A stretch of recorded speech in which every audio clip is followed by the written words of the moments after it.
तमसः परस्तात्। पर यह बात तुम तभी जान सकते हो जब अज्ञान से ऊपर उठोगे, क्योंकि ये परमात्म तत्व अज्ञान से नहीं जाना जा सकता। अज्ञान सीधा अर्थ देह भाव, यही अज्ञान है। फिर इसकी व्याख्या विस्तार से करते रहो। मूल अज्ञान का स्वरूप अपने स्वरूप का विस्मरण करके अपने को देह मानना है। बस इसी की परीक्षा कर लो कि आप अज्ञानी हो कि ज्ञानी हो। शरीर में ममता है, अहमता है, ये अज्ञान का लक्षण है। अज्ञान से युक्त हम परमात्मा को, प्रभु को नहीं जान सकते, क्योंकि अज्ञान से अत्यंत परे है, अज्ञान से सर्वथा रहित है। तमसः परस्तात्, तमसः अंधकार, अज्ञान अंधकार से वो परे है। लेस मात्र भी अज्ञान रहेगा तो आप प्रभु को नहीं जान पाएंगे। पूरा देहाभिमान, पूरी भोग वृत्तियां और ज्ञान विज्ञान का वर्णन प्रवचन कर सकते हैं, पर अनुभव नहीं हो सकता। जब तक देह भाव है तब तक ना शांत भाव है, न दास्य भाव है, न सख्य भाव है, न वात्सल्य भाव, न कांता भाव, न सहचरी भाव। वो देह भाव से विषयों का ही चिंतन करता रहेगा।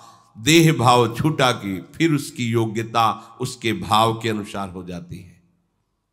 आदित्य वर्णम, जैसे सूर्य उदय होने पर अंधकार नहीं रह जाता, ऐसे ही भगवान का आश्रय लेते ही जब ज्ञान का प्रकाश होता है तो अज्ञान अंधकार नष्ट हो जाता है। आदित्य वर्णम, सूर्य की अब उपमा दे रहे, जैसे सूर्य प्रकाशित हो तो ही काम बने अंधकार नाश का। नहीं, जितनी भी प्रकाश की वस्तुएं सब कर दी जाए, बड़े बड़े पहाड़ों में आग लगा दी जाए, खूब बड़े बड़े हाइलोजन लगा दिए जाए, जगह जगह मोमबत्ती, दीपक, जो भी आप कर पाओ, पर क्या अंधकार का नाश हो जाएगा? नहीं होगा। जहां ये प्रकाश की व्यवस्था नहीं होगी, बगल में ही अंधकार छाया रहे। और सूर्य उदय भी नहीं होता, उसके पहले ही अंधकार नष्ट हो जाता है। देखो, सूर्य उदय नहीं हुआ पर प्रकाश छाने लगता है। हमें उस समय किसी लाइट की जरूरत नहीं होती। अभी देख लेना, सूर्य जैसे जैसे उदय होने का नजदीक समय आएगा, अंधकार नष्ट हो जाएगा। सूर्य उदय हुआ कि फिर अंधकार की खोज भी नहीं, घर की आंतरिक कोठरी में भी प्रकाश झलकने लगता है। ऐसे ही चाहे जितना साधन कर लो, वही हाइलोजन, मोमबत्ती, ये सब प्रकाश, अंधकार नहीं जाने वाला। एकमात्र सूर्य ही है जो अंधकार का नाश कर देता है।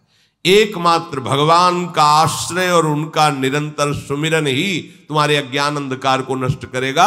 अन्य तपस्या आदि बड़े बड़े साधन वही है अंधकार नष्ट करने की यंत्र, लेकिन सूर्य नहीं है। सूर्य कौन है? आदित्य वर्णम, भगवान। भगवान का आश्रय, भगवत भजन, ये सूर्य की तरह प्रकाश। हृदय में कहीं भी अंधकार नहीं। अज्ञान तिमिरांधस्य ज्ञानांजन शलाकया चक्षुरुन्मीलितम मेन तस्मै श्री गुरुवे नमः। वो हमारे नेत्रों में ज्ञान का प्रकाश कर देते हैं, अज्ञान अंधकार का नाश हो जाता है। इसलिए भगवान को कहा कि मन बुद्धि आदि को भी जहां से प्रकाश प्राप्त होता है, अज्ञान का सर्वथा जहां से नाश हो जाता है, वो हमारे प्रभु श्री हरि है। आदित्य वर्णम अनुस्मरेत अचिंत्य रूपम। बहुत समझने का विषय है। हमारे प्रभु का रूप कैसा, आप भाव करें तैसा। अचिंत्य रूपम, उनका क्या स्वरूप है, आप जैसा भाव करें। देखो, गोस्वामी जी इसी को सरल भाषा में कहते हैं, जाकी रही भावना जैसी, प्रभु मूर्ति देखी तीनु तैसी। प्रभु कैसे? बोले जैसी आपकी भावना वैसे ही आपको भगवत दर्शन होगा। वैसे तो अचिंत स्वरूपम, तुम्हारे चिंतन में आने वाला तत्व नहीं है श्री हरि। जैसी भावना आपकी, आप जैसी भावना से सत्य का आरोप कर लेंगे, वैसे ही अनुभव आने लगेगा। ये भगवान का खेल है। जैसी भावना करेंगे आप, पत्नी भावना से तो भगवान मेरा पत्नी बना हुआ है पक्का 100%, 99 नहीं। आप पुत्र भाव, वही पुत्र बना हुआ है मेरा हरि ही, दूसरा नहीं, पक्का। जिस दिन तुम्हारे नेत्र खुलेंगे तो तुम देखोगे तो मैं भगवान में ही खेल रहा था, मैं भगवान में ही खेल रहा था, चूक गया, चूक गया। जा पर जाकर सत्य स्नेहु, सोते ही मिले ही न कछु संदेहु। यदि आपने सत्य स्नेह कर लिया शरीर से, संबंधियों से, वही परमात्मा आपको भाषित हो रहा है वैसे ही। यदि अचिंत्य स्वरूपम, जो मन बुद्धि के अगोचर तत्व श्री हरि का रूप जो गुरु ने प्रदान किया है, अब आप उसका आगे कह रहे हैं अनुस्मरे, तो वो तुम्हारे स्मरण में आ गया, बस जीत गए, सब जीत गए। वो ऐसा अणो अणियान महतो महियान, वो अनुशासितारम, वो कविम पुराणम, वो परमात्म तत्व तुम्हारे हृदय में आ जाएगा, हृदय में। खास बात है अनुस्मरेत, अनुमान होता बार बार, स्मरण के बाद स्मरण, स्मरण मतलब तार नहीं टूटना चाहिए, तैल धारावत। वो सर्वज्ञ, वो अनादि, सबके शासक, परमाणुओं से भी अत्यंत सूक्ष्म, सबका धारण पोषण करने वाला धाता, अज्ञान से अत्यंत परे, सबको प्रकाशित करने वाला, चाहे उसे सगुण बोलो, निर्गुण बोलो, साकार बोलो, निराकार बोलो, वो सब का सब तुम्हारे हृदय में अपना वैभव प्रकाशित कर देगा। बस तुम्हें जरूरत है अनुस्मरेत, अनुस्मरेत स्मरण, परिस्मरण, परिस्मरण, तो बार बार स्मरण। यस्य स्मरण मात्रेण जन्म संसार बंधनात् विमुच्यते, जिसके स्मरण परिस्मरण करने का प्रभाव क्या होता है, विमुच्यते, वो जन्म के कर्म बंधन से, मरण भाव से मुक्त होकर चिदानंद स्वरूप में स्थित हो जाता है। खास बात यही है स्मरेत, अनुस्मरेत, बार बार स्मरण, बार बार प्रभु की याद। ये प्रभु अपना परिचय इसलिए दे रहे कि तुम जान लो कि तुम्हारे प्रभु कैसे हैं। ऐसे महान प्रभु के तुम दास होकर किसी व्यक्ति का आश्रय, किसी वस्तु का आश्रय, कहां फंसे हो, कहां हो तुम? राग द्वेष निंदा कहां हो तुम? अभी तो तुम देह भाव में, माया में विचर रहे हो, अभी साधक नहीं हो, अभी उपासक नहीं हो। साधक उपासक तो हर जगह अपनी प्रभु की महिमा को देखता है। अणो अणियान महतो महियान। पूज्य भाई जी श्री हनुमान प्रसाद पोद्दार जी ने अपनी वाणी में लिखा कि जहां से सुई के पीछे वाले छेद में धागा जाना मुश्किल होता है, हमारा श्री कृष्ण वहां से अनंत ब्रह्मांड पार कर देगा। अनंत ब्रह्मांड इतना सामर्थ्यशाली, कर तुम अकर तुम अन्यथा कर तुम। आप किसका हम आश्रय लें? हे सब मृत्यु के काल के कलेवा शरीरों को अहम मानने वाले, इनका हम आश्रय लें? ऐसे प्रियतम, ऐसे स्वामी का दास होकर किनका आश्रय ले? है ही नहीं कोई, तो किनका? दूसरो न कोई, मेरे तो गिरधर गोपाल, दूसरो न कोई। अनुस्मरित कहने का भाव है कि आप जब निरंतर चिंतन करेंगे तो आपको अलग से कुछ भी ज्ञान प्राप्त करने की जरूरत नहीं पड़ेगी। यही खास बात है। अगर हम निरंतर भगवत स्मरण कर रहे तो सच्ची मानिए, जो भगवान शंकराचार्य को ज्ञान है वही आपको हो जाएगा ज्ञान। जो भक्ति आचार्यों के हृदय में वो आपके हृदय में आ जाएगी, क्योंकि भगवान का नाम ही आचार्य है, गुरु है, ग्रंथ है, पंथ है। सच्ची बात कह रहे हैं, यहां टिकना बड़ा कठिन होता है। अगर नाम चल रहा है तो कोई ऐसा ज्ञान नहीं है जो आपके हृदय में प्रकाशित न हो जाए, पर इस पर विश्वास नहीं होता। व्याकरण पढ़ करके बहुत अच्छे संस्कृत के लक्ष्यदार भाषण दिए जा सकते हैं, लेकिन सत्य सच्चिदानंद से चित्त जोड़ने पर बात बनेगी। और आगे जब बढ़ेंगे तो अंतःकरण धर्म से त्याग वृत्ति होकर जब स्वरूप की तरफ, कोई पढ़ाई लिखाई की वहां गुंजाइश ही नहीं है। प्राय भटकना मिटता नहीं है। बड़ा अच्छा लगता है जब अपने आगे लिखे व्याकरणाचार्य या शास्त्री या मध्यमा जब आगे लिखे तो बहुत अच्छा लगता है। जब आगे लिखने के लिए कुछ है ही नहीं है तो फिर एक ही अच्छा लगता है, प्रियालाल के सिवा कोई नहीं। और ये बात समझ में आ गई तो सब आचार्यों का, सब महापुरुषों का मत आपको प्राप्त हो गया है। ये बात समझना कठिन होता है। जिन्होंने कभी स्कूल नहीं देखा, पढ़ने नहीं गए, ओ राम राम राम राम या एक ओम द्वि ओम तीन ओम ब्रह्म बोध संपन्न, उनकी वाणी और वेदांत के सूत्र मिला लो जाके, उनकी बोली हुई बात वेदांत में होगी, शास्त्रों में होगी, ढूंढ लो। क्यों? वो निरंतर नाम में रत है। बहुत ज्ञान, बहुत विद्या और संसार के ही भोगों में रति। क्या विद्या? विद्या पढ़ी कर तो फिरो औरन को अपमान, नारायण या विद्या नहीं, सब विद्या धूर समान। किस काम में आई? अनुस्मरेत, एक भी क्षण व्यर्थ मत करो, सबका सार है भगवद स्मरण। श्यामा श्याम के चिंतन में डूबे हुए हैं।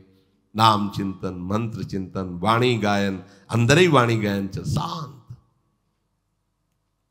तो बोले फिर क्या होगा, इसका परिणाम क्या होगा?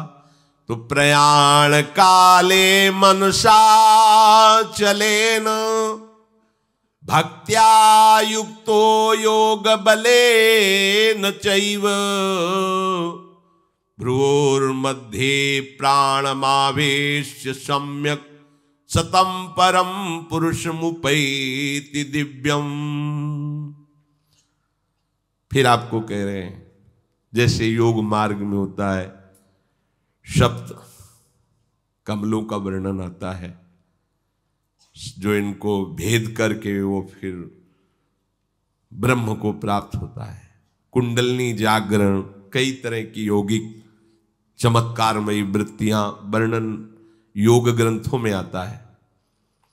हम आपको अनुभव की बात कहते हैं, वो भी किए हैं, क्योंकि संन्यास मार्ग में चले तो नैष्ठिक ब्रह्मचर्य के समय था प्राणायाम, पद्मासन, संयम, नियम, जो जैसे गुरु कृपा से नाम में इतनी सामर्थ्य, बिना किसी प्राणायाम और पद्मासन लगाए अपने आप आपके जो चाहिए वो प्राप्त हो जाएगा। सप्त कमलों का भेदन, कुंडली का जागरण, सुषुम्ना नाड़ी का खुल जाना, ब्रह्मरंध्र से चिंतन होने लगना। आप जब अच्छे से भजन करोगे तो आप देखोगे यहां हल्का सा दर्द शुरू हो जाता है। यह आज्ञा चक्र कुतकुताहट से मीठी मीठी दर्द, जब आप अच्छे साधक होगे तो। अगर आपका ब्रह्मचर्य ठीक नहीं तो ये सब कहानी है, ये फिर केवल कथा सुन लो। अगर आप ब्रह्मचारी हैं, संयमी हैं और आप नाम जापक हैं तो आप देखना हल्का सा यहां आज्ञा चक्र में एक मीठा मीठा दर्द। वो ऐसा नहीं कि दुखद हो, पर वो एक ऐसा है, यहां एक वो शब्द है।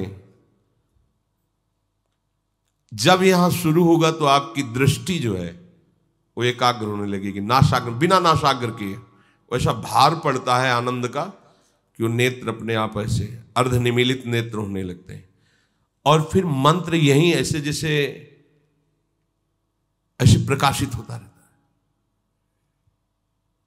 बार बार बार बार।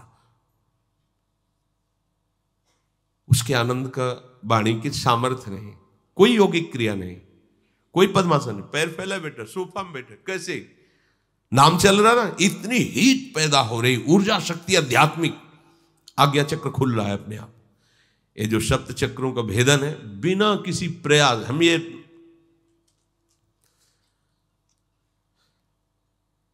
पूरे शरीर में कंप शुरू हो जाएगा। अगर आपको एकाग्रता पूर्वक नाम जप करें तो संभाल नहीं पाएंगे, मतलब एक एक नस नाड़ी कांपने लगी, जागृत हो रही कुंडली। नाटक करने की जरूरत नहीं, इसमें नाटक नहीं होता। जैसे आए थे कि भाई कुंडली जागृत हो, जैसे किसी को भूतावेश नहीं होता हो, ऐसे ये बहुत गंभीर मुद्रा होती और संभाल रहा है बस शांत एकदम भगवदाकार जागृत हो रही। कुंडलनी जागृत करने में यौगिक क्रिया में धोखा हो सकता है। अगर कुंडलनी का मुंह जरा सा नीचे हो गया, मान व्यभिचारी हो जाएगा, भ्रष्ट हो जाएगा। नाम जप की अगर वाला शब्द नहीं है, सीधे जागृत होती है।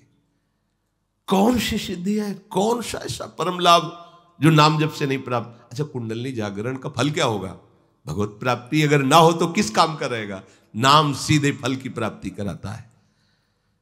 इसमें जो वर्णन इसलिए इसका किया कि ये अलग से तुम्हें नहीं करना कि आसन में बैठ कर नासाग्र दृष्टि करके भ्रूमध्य का, ये अपने आप होता है, अपने आप होता है। कई बार ऐसे ऐसे करके दबाने का होता है कि यहां दबाओ ऐसे। बहुत समय तक हमने गुरुदेव भगवान के पास सर दर्द की बाम देखी है, ऐसे रखी शाम के ऐसे ऐसे चिंतन से नस इतना मजबूत थोड़ी नस नाड़ियां, निरंतर चिंतन के प्रभाव से 1 बजे रात्रि की जगह देखा गुरुदेव भगवान ऐसे बैठे। कब सोते हैं, कब यमुना जी से हमारे तो सुबह देखा थोड़ा लेटे हैं, कभी प्राणायाम ये सब कहीं, वहां प्रश्न ही नहीं। हर समय सब जागृत हो जाएगा, सब जब आग लगेगी तो कुछ नहीं बचेगा, सब भस्म हो जाएगा। ये नामाग्नि ज्यों ही प्रकट होगी, सब काम क्रोध सब भस्म, सब यंत्र खुल जाएंगे, सब सिद्धियां आ जाएंगी। विश्वास करो, अलग अलग से एक एक ठीक करने की जरूरत नहीं, सब जागृत हो जाएंगे।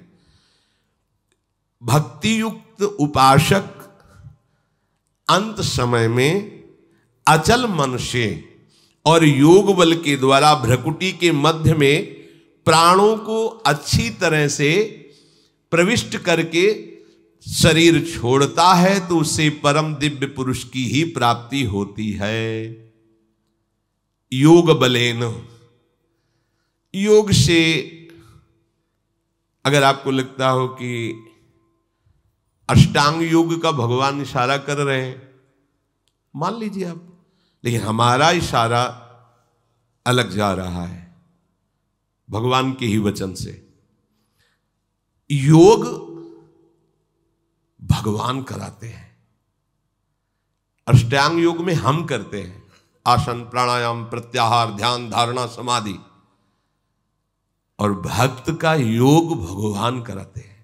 तेषाम शतत युक्ता नाम भजताम प्रीति पूर्वकम ददामि बुद्धि योगम तम, ददामि मैं देता हूं उसे, योग बल मैं प्रदान कर, महायोगी श्री कृष्ण है। बुद्धि योगम तम ये नमाम उपयांति थे, मैं उसे योग, ये है निर्भय योग। सच्ची अगर कभी योग के मार्ग में कदम रखें अष्टांग योग में, तो पहला सूत्र याद कर लीजिए, अगर ब्रह्मचर्य नहीं तो आग से खेलना होगा। पद्मासनों में बैठा प्राणायाम करना और कहीं कुंडलनी आज जागृत की वृत्ति और ब्रह्मचर्य क्षीण, तो आगे चलकर ऐसे भयानक रोगों से ग्रसित हो जाओगे जो आपका जीवन जीना मुश्किल हो जाएगा। ये हम बड़े बड़े योगियों से गंगा किनारे मिले, बहुत ऐसे काहे को झंझट में फंसे, अरे राधा राधा राधा राधा राधा राधा, भाव कुभाव अनख आलसहु, नाम जपत मंगल दिशि दसहु। पर वो अहम को इसमें पुष्टता नहीं मिलती ना, उसमें मिलती है 4 घंटे पद्मासन में बैठता हूं, ये मैंने ये जागृत किया, मैंने वो जागृत किया, तो है सब देह है के अंदर ना, स्वरूपगत थोड़ी बोल रहे हो, तो अहम धर्म से ही तो है ना, अभी बात नहीं बनी। असम प्रज्ञात विचक्षणा समाधि में पहुंचा हुआ ही ये सब त्याग कर, और ये समाधि प्रेम समाधि के आगे लघु है, और प्रेम समाधि के लिए पद्मासन की जरूरत नहीं है, राधा राधा की जरूरत है। राधा राधा राधा। उद्धव समस्त योगों की ज्ञाता है पर प्रेम योग का ज्ञान नहीं है। जब गोपी जनों से मिलते हैं तो कहते हैं तुम हमें योग सिखाने आए हो, भी तुम कुछ नहीं समझते कि योग किसको कहते हैं। जब गोपी गुरु बोली तो उद्धव शिष्य घुटने टेक दिए कि अभी तुम खुद नहीं समझे कि किसको योग कहते हैं, अभी योग क्या जानते हो, तुम श्री कृष्ण के समीप हो तो तुम अपने को योगी समझते हो। देख यार, रोम रोम में श्री कृष्ण समाया हुआ है, वो दशा देखी कि लोट पड़े चरणों में। प्रेम योगी से बड़ा कोई योग नहीं होता, और ये प्रेम किसी साधन से नहीं मिलता, ये केवल नाम। प्रेम मूल यह नाम है। प्रेम का मूल क्या है? नाम है। प्रेमी रसिक जपत यह नाम, प्रेम मगन निज बन विश्राम, श्री हरिवंश जहां रहा है। प्रेम प्रवाह परै मन सोई, तब क्यों लोक वेद शुद्धि होई, जब हरिवंश कृपा करी। अब व्रत संयम तब कौन कराए? प्रेम प्रवाह में बहता हुआ मन युगल सरकार की दिव्य लीलाओं में आप कौन है? प्रेम मूल यह नाम है। प्रयाण काले मन सा चले, ये योग बल से अपने। और यहां लाडली जो आती हैं, लाडली जो, तुम प्रेम मार्ग के पथिक हो, बात पर विश्वास करना तभी समझ में आएगा। हम प्रमाण नहीं दे सकते इसका। अरे थोड़ी सी मन में परेशानी होती है तो लाडली जू को चैन नहीं मिल पाता, फिर अंतिम परेशानी में वो आप विराजमान रहे निकुंज में लालजू को गलबैया दिए, सवाल नहीं उठ सकता। दासी वत्सला कर हे राधा, थोड़ा भी अपनापन में लाडली जू व्याकुल हो जाती है कि इसको मानसिक परेशानी जरा सी भी आती है, कहीं भी हो, देखा है कहीं भी हो, कोई क्षण ऐसा नहीं कि उनका दास उदास हो जाए और वो चुप बैठे रहे। निर्मोही समझते हो क्या? उनको निष्ठुर समझते हो? करुणा समुद्र है, अति उदार करुणा वरुणालय युगल सरकार है। फिर तुम्हारी अंतिम समय की स्थिति होगी, तुम्हें योग बल का प्रयोग करना पड़ेगा। तुम्हारा योग बल लाडली जो है वो मुस्कुराती है, चल मेरी सखी बनकर मेरी सेवा में रहे, मुझे भ्रकुटी मध्य में चिंतन करने की जरूरत नहीं है, मुझे राधा राधा राधा राधा, गोरे चरणारविंद की ठसक और राधा राधा। पर एक ये भी सिद्धांत है, भक्ति युक्त हृदय वाला, भक्ति जानते हो किसे कहते हैं? प्रियता। भक्ति का सहज शब्द है प्रियता, और प्रियता में ही सेवा की पुष्टता होती है, जिससे प्यार होता है, प्रिय लगता है, उसी की सेवा में सुख मिलता है। भक्ति का तात्पर्य है अपने प्यारे को सुख पहुंचाने के लिए चेष्टा करना, मन वचन कर्म से। जब हमारी प्रियता प्रभु में होगी, वो कैसे तुम्हें बताएं, मतलब यहां आकर प्रियता शब्द में शब्द नहीं मिलता। कितना प्यार प्रभु करते हैं ये तुम जान जाओगे ना तो निहाल हो जाओगे। पर ये माया जानने नहीं देती, इसका काम है पर्दा करते रहना, पर्दे पे पर्दा डालता रहे, ऐसे डालते रहते कि अनुभव भी होता है, फिर भी पर्दा पड़ जाता है। लगता है प्रिया जो हम पर कृपा करती, तत्काल वो पर्दा डाल देती, नहीं कृपा होती तो ऐसा हो जाता। वो अपनी अनुकूलता को कृपा मानने लगता है, अपनी चाहत की पूर्ति को कृपा मानने लगता। यही माया का कार्य है। जब हम जिससे प्रियता करते हैं उसका प्रभाव हमारे हृदय में आता है। ध्यान रखना, भक्ति का अर्थ है प्रियता। प्रियता का स्वभाव है जिससे हम प्यार करते हैं उसको सुखी देखना, उसको सुख पहुंचाना। इसमें एक शक्ति प्रकट होती है, जो हमारा प्रियतम है उसके मन को आकर्षित कर लेना, यह आंतरिक वृत्ति है। भक्ति का नाम है प्रियता। प्रियता का अर्थ है अपने प्यारे को सुखी देखना, सुख पहुंचाना, और इस सुख पहुंचाने की वृत्ति का फल है कि जिसको सुख पहुंचा रहे हैं उसके मन को अधीन कर लेना, मन को आकर्षण कर लेना। अब मन को आकर्षित किया तो आपका मन, उनका मन, उनका मन, आपका मन, दो मन नहीं रह गए। अब मनसा चले न, अचल हो गया मन, अचल हो गया मन। हमारा मन प्यारी जू का मन हमारा मन बन जाएगा। तभी तो मन मन की रुचि जाने नेह विद। प्यारी जू के मन में क्या चल रहा है हम अपने मन से जान सकते हैं क्या? नहीं, हमारे मन में प्यारी जू के मन आकर के विराज। अब हमारा मन नहीं है, हमारा मन नहीं है, हमारा मन प्रिया प्रीतम है। वाणी जी, श्री हरिवंश सुप्राण सुमन हरिवंश गनिजय। हा हरि राधा बा वृंदावन सा सहचरी। वृंदावन में सहचरियों के मध्य में विराजमान श्यामा श्याम मन गनिजय। मन बन गए हमारा, प्राण बन गए हमारा, बुद्धि बन गए। कैसे? बोले भक्ति से। भक्ति अर्थात प्रियता, प्रियता अर्थात तत्सुख सेवा भाव। उसका परिणाम आराध्य देव के मन को अधीन कर लेना, आराध्य देव के मन को अधीन कर लेना। अब ये प्रियता कभी मिटती नहीं है, कभी भी नहीं मिटती। सोते जागते उठते बैठते हर परिस्थिति में ये प्रियता हृदय का विषय है, स्वयं का विषय है।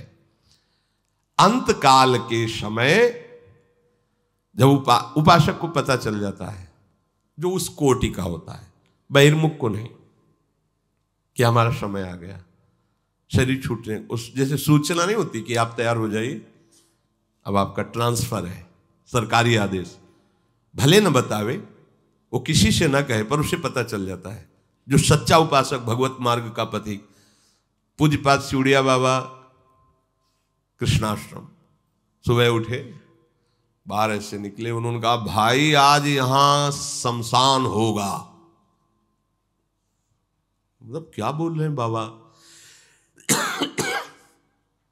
देखो वो गीध दिखाई दे रहा है, आज यहां शमशान होगा। तो सिद्ध महापुरुषों की वाणी सबकी समझ, पता नहीं बाबा किस भाव में बोल रहे हैं। आओ सब लोग बैठो, बैठाला। जिसका जन्म हुआ उसकी मृत्यु निश्चित है, इस श्लोक की व्याख्या। और आत्मा का न कभी जन्म हुआ न उसकी कभी मृत्यु होती है। इसलिए आप सब निश्चिंत रहना, निर्भय रहना।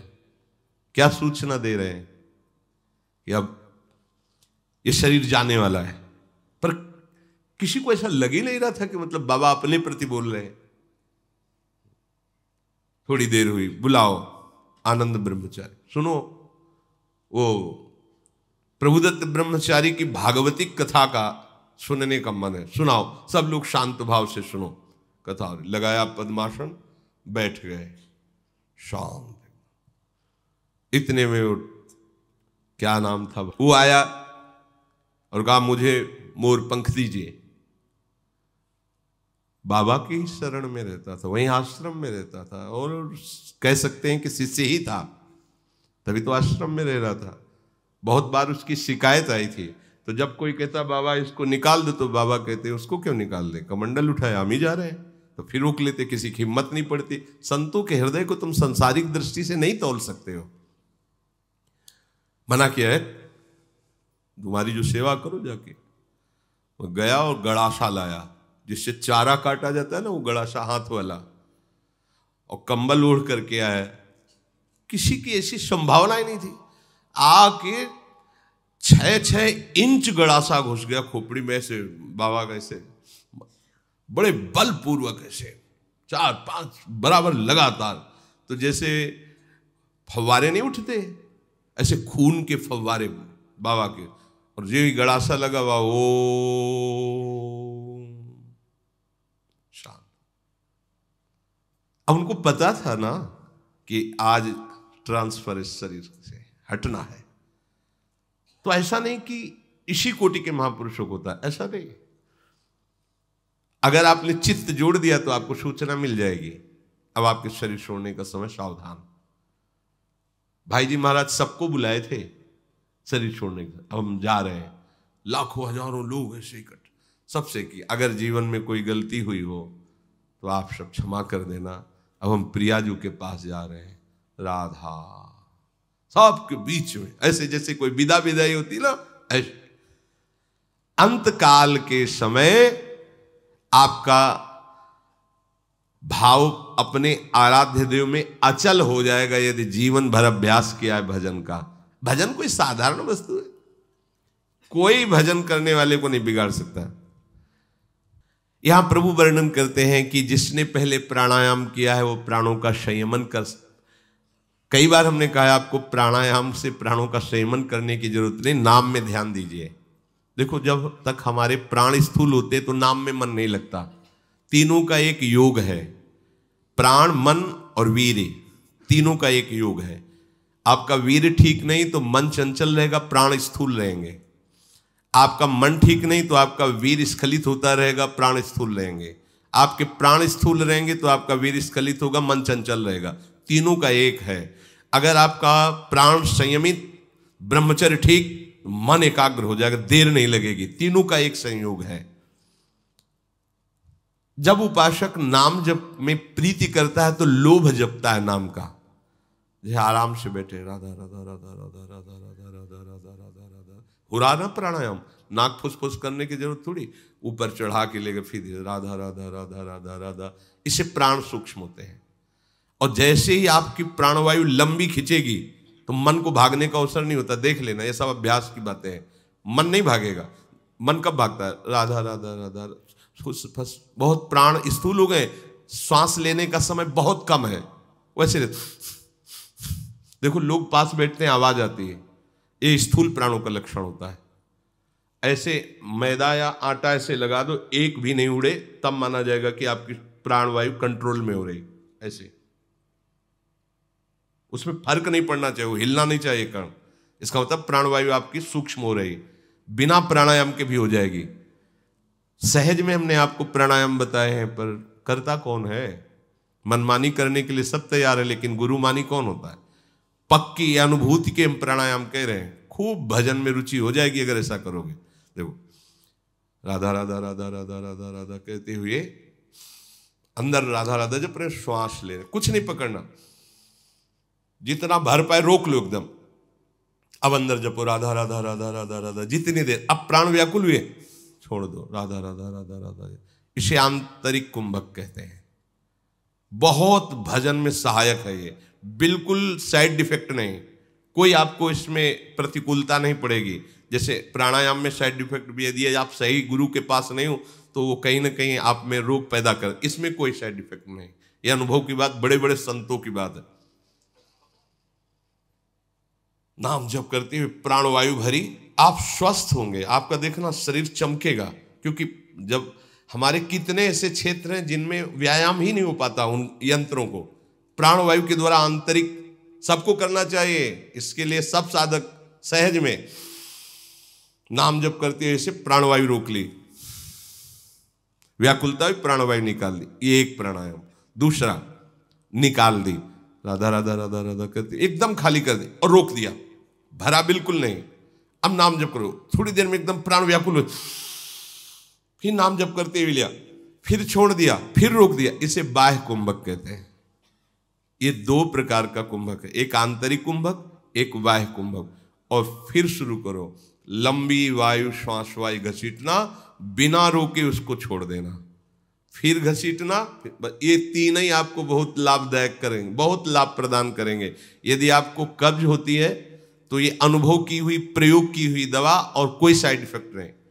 आप छोटी हर 1 चम्मच और 1 चम्मच या 1.5 चम्मच इसबगोल की भूसी दोनों मिला लीजिए कटोरी में, और 250 ग्राम दूध बिना चीनी डाले, और उसमें उससे उसको ले लीजिए।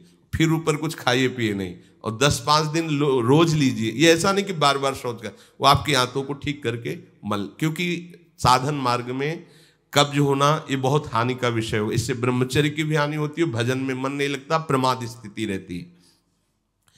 प्रभु कह रहे हैं प्राणायाम के द्वारा प्राणों को रोकने का जो अधिकार प्राप्त किया उसको कहते हैं योग बल। और यहां भजन बल से सब प्राणायाम ऐसा हो जाता है कि सुधि नहीं रहती प्राणों की भी, हम हैं ये भी सुधि नहीं रहती, केवल मंत्राकार वृत्ति चल रही। फिर जैसे कोई सो के उठाओ ऐसे चेतना जागृत होती है। अरे भजन करो, देखो खुद भजन की एक अपार सिद्धियां हैं।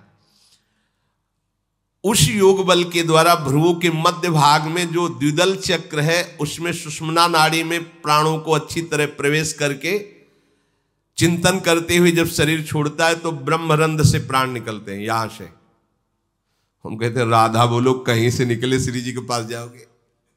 मानो, विश्वास मानो, जरूरी नहीं कि यहां से फाड़ के निकले तो ही ब्रह्म प्राप्ति होगी। यहां ब्रह्म जिसके सामने घुटने टेकता है, उन महारानी जी की बात कहते हैं। राधा राधा राधा सीधे श्री जी के पास, और सीधे श्री जी की सखियां लेने आएंगी। ये सब नहीं करना पड़ेगा, वो तो योगी के लिए है। हम लोग योगी नहीं हैं, हम अपनी प्यारी जू के चरण दास्ता से, हमारी तो बस मेरी महारानी श्री राधा। इसी से ये भगवान श्री कृष्ण से बड़ा कोई योगी है? योगिंद्रों मुनिंद्रों के गुरु परम योगी राज श्री कृष्ण, वो जहां घुटने टेकते हैं उन गुरु के हम चेला है।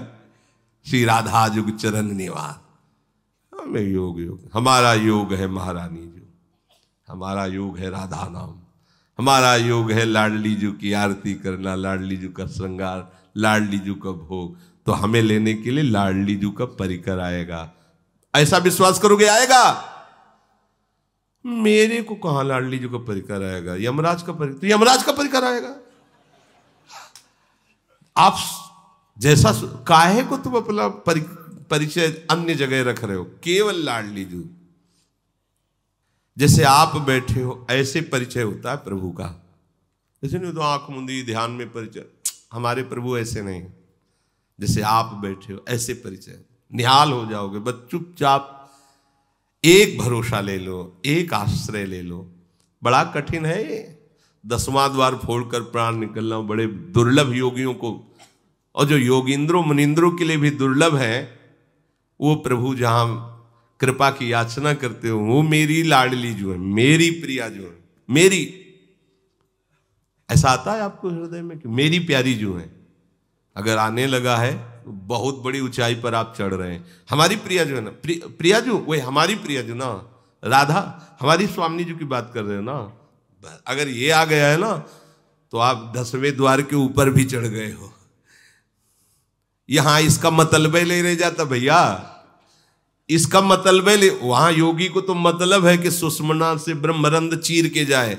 यहां स्थूल सूक्ष्म कारण का संबंध ही खत्म, नए चिदानंद रूप का सृजन। जो सहचरी बपू वहां फोड़ने फाड़ने की बातें नहीं रह जाती। जैसे सांप अपनी केचुल का त्याग कर देता है, ऐसे रसिक अपने तीनों शरीरों का त्याग कर देते हैं। जीते जी स्थूल और सूक्ष्म और कारण और भावदेव सहचरी बपू से जीते जी श्री जी के पास रहे, तो फिर फोड़ने फाड़ने की बात ही नहीं रहती।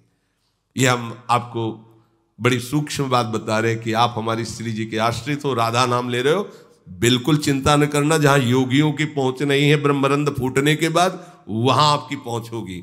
बस राधा पराविद्या, ये 2 अक्षर से अपना संबंध जोड़ लो। अगर आपका गुरु मंत्र का ध्यान नहीं बनता तो सामने राधा नाम का ध्यान करो और गुरु मंत्र का जप करो। यह हम अनुभव की बात तुम्हें कह रहे हैं। अगर आपका पूरे मंत्र के ध्यान में मन नहीं लगता तो राधा, और अंदर से जपो गुरु मंत्र, ध्यान में रखो राधा नाम, बस बेड़ा पार। देख लो मन को भागने की जगह नहीं, क्योंकि उसे 2 जगह फंसा लिया। इसकी चाल है, ये दुमुहा सांप की तरह सरकता रहता, कभी इधर कभी इधर। तो इसको हम 2 जगह फंसा देते हैं, एक तो ध्यान में और एक सुमिरन में। ध्यान में राधा नाम और सुमिरन में गुरु मंत्र है। अगर ध्यान राधा नाम का चल रहा और सुमिरन में चूक पड़ेगी तो मंत्र लड़खड़ा जाएगा। और अगर हमारा कहीं मन भागेगा तो दोनों एक साथ चल ही नहीं सकता, ना ध्यान न मंत्र, फंस जाएगा, बहुत जल्दी मन फंस जाएगा। करो आप ऐसा, राधा नाम का ध्यान करते हुए गुरु मंत्र का जब, अगर पूरा मंत्र होता है तो बढ़िया, नहीं होता तो ध्यान करते हुए। तम परमम पुरुषो मुपैति दिव्यम, वो परम पुरुष, दिव्य पुरुष की प्राप्ति हो जाती है उसको, जो भक्तिमय चित्त से निरंतर भजन करता रहता है और योग बल से अपने प्राणों को भूमध्य में लाकर ब्रह्मरंध से, वो ऐसे परम पुरुष दिव्य को प्राप्त होता है। और नाम जापक कोई सब स्वाभाविक प्राप्त हो जाता है, कोई नहीं, कुछ नहीं करना पड़ता, आप चिंता मत करो। पर नाम में ऐसी प्रीति होनी चाहिए कि नाम श्वास 2 बिलक चलत है, इनको भेद नमो को भावे। श्वास ही नाम, नाम ही श्वासा, नाम श्वास को भेद। ये नाम योग है, बहुत बड़ा योग है। कभी किसी योगी के अधीन प्रभु को नहीं देखा गया, कहीं भी आप उठा के देख लो, ग्रंथ पंथ संत महामहिमा, पर प्रभु अधीन है ऐसा नहीं देखा। किसी योगी का पानी भरते हुए प्रभु नजर आए हो, कभी किसी योगी के चरण दबाते नजर आए हो। नाम जापक की सारी महिमा देखी गई। मुख में मधुर मधुर नाम चल रहा है, प्रभु की दास्ता से युक्त है, और स्वयं प्रभु उसकी दास्ता में बैठे हुए। ये बड़े विचित्र नाम की महिमा पर प्रीति नहीं होती। इतना सब सुनते हुए भी नाम में प्रीति नहीं होती। यही हमारा दुर्भाग्य है कि महामहिम नाम की महिमा सुन रहे हैं, हम पढ़ रहे हैं, जप रहे हैं और देख भी रहे हैं। जितने बड़े बड़े सिद्ध संतों के चरित्र पढ़ के देखा, जिनके साथ प्रभु की स्वयं लीला प्रकट में हुई, वो सब नाम जापक महात्मा मिले। कोई भी ऐसा नहीं कि कोई और योग बल लिए हो, नाम जापक प्रभु की दास्ता से युक्त। वही तो आप भी मार्ग चयन किए हैं, पर आप विश्वास नहीं कर पाते नाम में, प्रभु की दास्ता में।